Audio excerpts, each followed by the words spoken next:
Welcome to Bizworld. I'm Adrian Seet. Malaysia's economic growth is likely to moderate in 2023, with the gross domestic product (GDP) expected to grow 4.1% after an exceptional 8.7% expansion in 2022. According to Moody's analytics, the outlook is, however, highly uncertain and tax revenue might undershoot. The government's target in GDP growth comes in lower than expected. It added that the global economic slowdown is a key risk and will temper demand for Malaysia's exports. Uncertainty also surrounds the economic trajectory of China, which is Malaysia's second-largest export partner and a key destination for its commodities and electronics.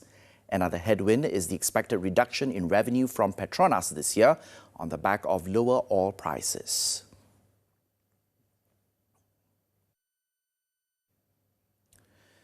In the meantime, Fitch Solutions Group has lowered Malaysia's 2023 budget deficit forecast as a share of gross domestic product (GDP) to 4.9% from 5.3% previously, in which it said it is somewhat aligned with the government's fiscal projections.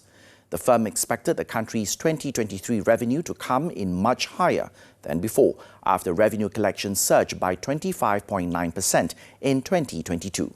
Prime Minister Dato Sri Anwar Ibrahim on February 24th unveiled the 2023 budget of 386.1 billion ringgit, more expansionary than the 372.3 billion ringgit budget proposed by the former government. Overall, the government projected a budget deficit of 5% of GDP for 2023, marking a narrower shortfall from a revised estimate of 5.6% in 2022. The budget is expansionary overall, with the government announcing a slew of measures to lower the cost of living amid high inflation, as well as more progressive taxes.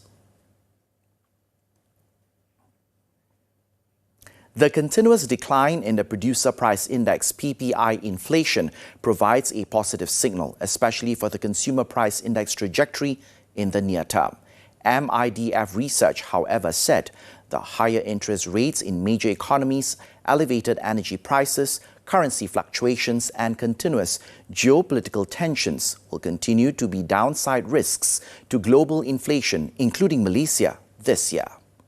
PPI for local production grew 1.3% year-on-year in January, registering the slowest pace in 2 years. The moderating price pressures on producers were mainly due to persistent contraction of crude materials cost and a moderation of intermediate materials cost. Property developer SP Setia Berhad's net profit rose to 308 million ringgit in the last financial year amid higher property development contributions. Its revenue also surged to 4.45 billion ringgit. On prospects, SP Setia has set a sales target of 4.2 billion ringgit for the current financial year, a 5% growth rate from last year.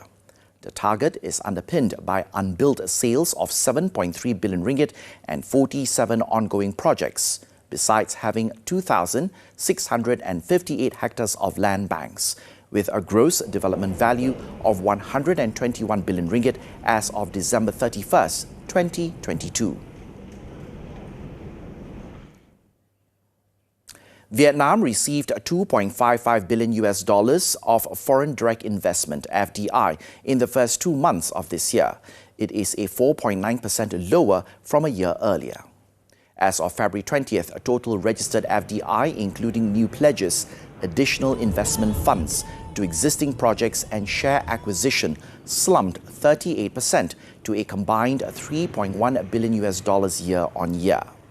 Singapore, meanwhile, remained the top source of new FDI pledges with over $769 million, followed by China with over $254 million. FDI has been a key driver of Vietnam's economic growth, alongside companies with investments from foreign firms accounted for about 74.4% of the country's total exports in 2022. Vietnam targets GDP growth of 6.5% and inflation of 4.5% for this year. That's all the time we have for Bizworld. I'm Adrian Seet. Thank you for watching and keep tuning in to TV3. you.